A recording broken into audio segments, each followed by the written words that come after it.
Welcome to our presentation on Asian art history. Today we'll be discussing three influential Chinese artists. One of the things that we're going to be taking into consideration throughout the duration of this PowerPoint is some of the techniques and styles used in Chinese traditional painting, specifically how Chinese painting evolved into a very distinctive style. And one of the things that we'll also be taking a look at is this difference between the Western and European brush and the Chinese brush. So there's a little bit of information on this slide about that and how it differs a little bit in style and how it kind of helped the Chinese art and paintings to develop this style. The most prized Chinese traditional paintings are those that reveal the artist's personality and character. It is believed that an evil person cannot make a fine work of art. Hence, the artists you are about to learn about are believed to be a representation of historical good.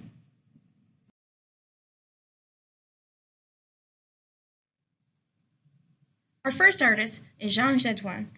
He was a famous painter in the Song dynasty, and he actually lived during the transitional period between the Northern Song and the Southern Song. And he was an instrumental figure for the creation of a calligraphy style called Shanshui. Shanshui itself utilizes the four treasures of study, and it adheres to the 6 principles of painting. It's also connected to Taoism and to the natural elements. So you'll see a lot of earth, a lot of running water, rivers, and a lot of these natural elements.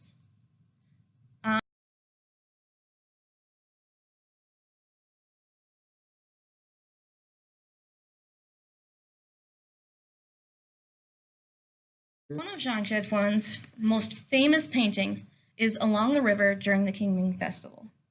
It's a very wide hand scroll that really captures and depicts life in the capital.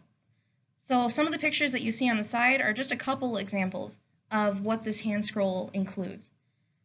He's specifically known in this piece for his beautiful portrayal of just daily life in the capital.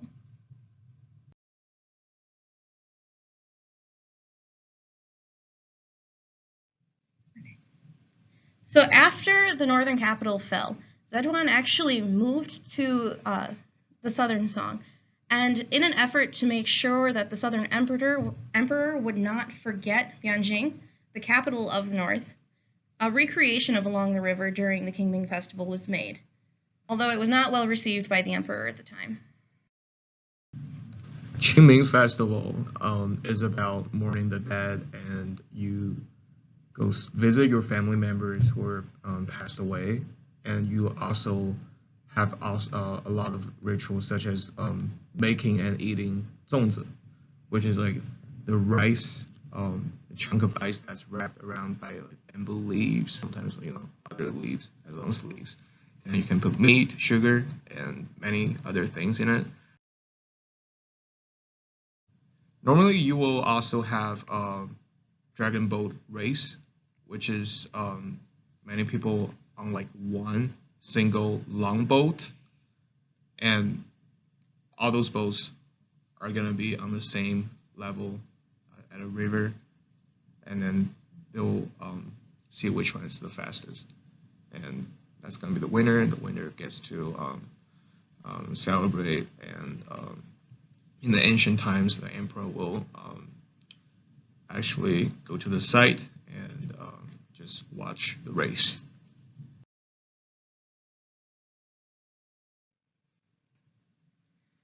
To emphasize the fact that the dragon boat races also happen, Zheduan also depicted a dragon boat scene during the Qingming Festival. And again, this is on that very wide hand scroll, and he uses it to show respect to his ancestors, to portray the festival, and to celebrate the warming of spring. It's a time to honor the spirits of the past and to also celebrate all of the new life and the renewal of spring.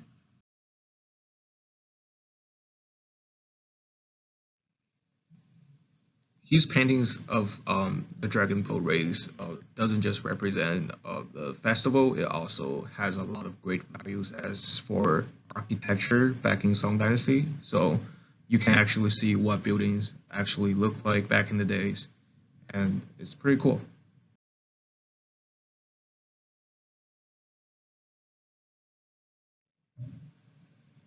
Besides Shanshui paintings, Zhang Zhidan also does animals and bugs, and just like other song painters, they paint a lot of stuff, just everyday stuff. Here, he has a painting that's called "100 Tigers." Like we mentioned in class, most ancient Chinese painters were scholars and calligraphers, including Zhang Zhidan. In this painting, he wrote a little story on why he created the piece. Um, it's not because he saw the tigers in person where he would be eaten. He just kind of imagined the whole space, which is a type of abstract art.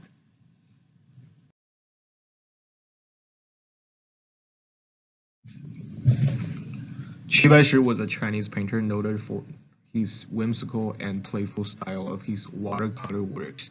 He was born on January 1st, 1864, and died on September 16, 1957. Some of Baishi's major influences include the Ming Dynasty artist Xu Wei and the early Qing Dynasty painter Zhu Da. The subjects of his paintings include almost everything, common animals, scenery, figures, vegetables, and so on. In his later years, many of his works depicted mice, shrimps, or birds. Shibashi is particularly known for painting shrimps.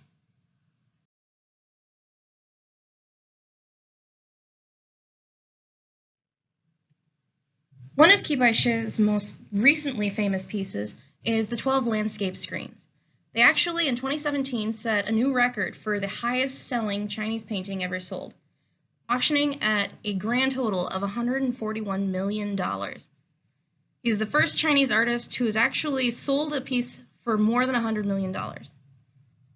And this piece was inspired by the brilliance of nature. The things that he encountered, the things that he saw, the things he experienced when traveling very extensively for many, many years. He kind of took this homesickness and all of these things that he saw and used it to create these 12 scenes, these 12 landscapes.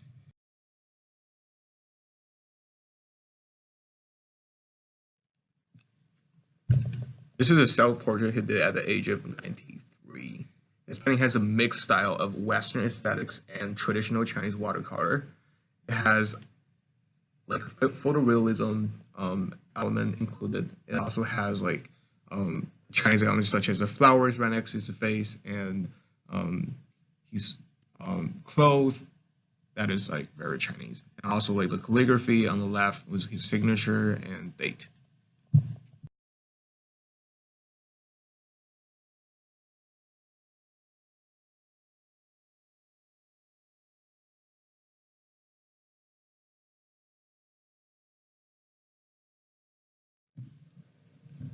Cherries was one of his main subjects. He paints a lot of fruit and veggies, I already mentioned. His style is more about simplicity. He sees values in a very traditional way, so you don't see like distinguishable values on each cherry, but you can see like as a whole, it's somewhat realistic.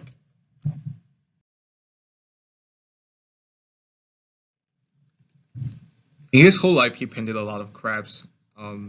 Beischer has many works that are based on aquatic life.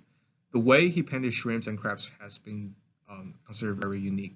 He just used one brushstroke to represent like legs and limbs of the crabs in this painting, and you can also see like the natural shift of values just by like how hard he brushed it down.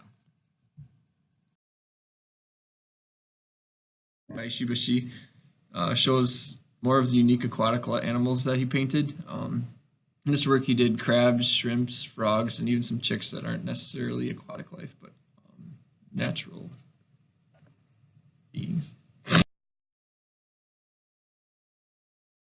Xu Bing, born in 1955. In 1968, Xu Bing, at the age of only 13, he became an unpaid art instructor at Beijing University until around 1974, which is like the best college in China. Then in around 1977, Xu Bing attended the China Central Academy of Fine Arts, where he was taught by Gu Yuan and Li Hua. From then on, Xu Bing has embraced the arts by teaching and creating works of art, including writing a textbook called An Introduction to Square Word Calligraphy. This book tries to link the use of calligraphy in the English language by having each English letter represent Chinese characters. Xu Bian embraces the past and the traditions of China by bringing the art of calligraphy to the West and the English language.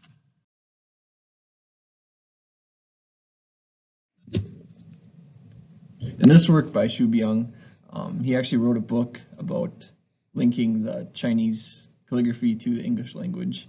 As you can see in this picture, every English letter has its own representation of Chinese calligraphy.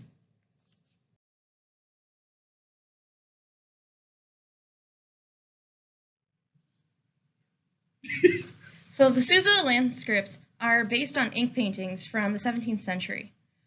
This particular version focuses on like the classics, the landscapes of mountain, water, tree, and stone. So kind of relating back to those 4 elements that we talked about from our first artist. And he corresponds these with Chinese characters. So you can see those at the top of those paintings.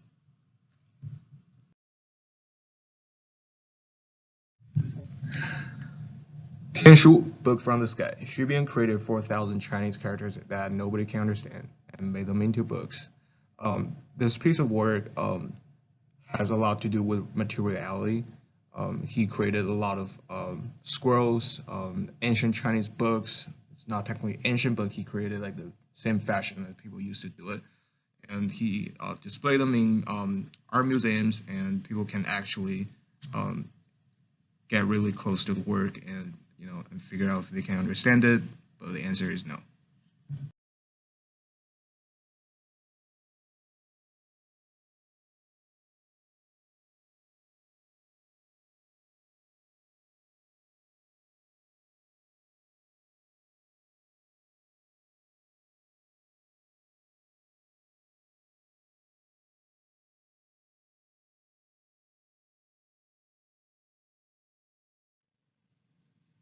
Another of his works that displays the sense of materiality is the cigarette plant.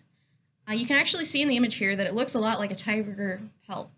It's actually made out of over 10,000 cigarettes.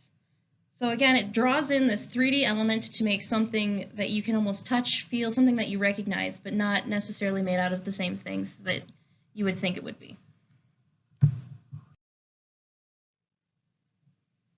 The reason we chose to focus on these 3 artists is because they're all Chinese. So they all have an inspiration from the same cultural source, even if it was at drastically different time periods.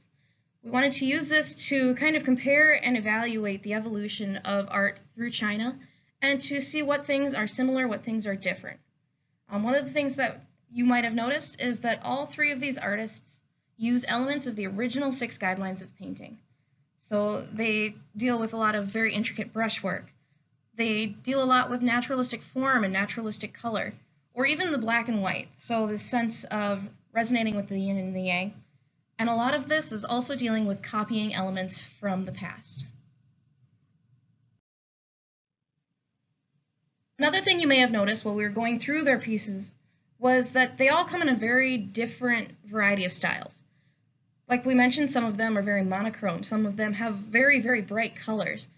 Some are made in one style. Some are made in another style. But all of them combined, again, use this very similar foundation, these guidelines for painting, and take it and make it an individual style.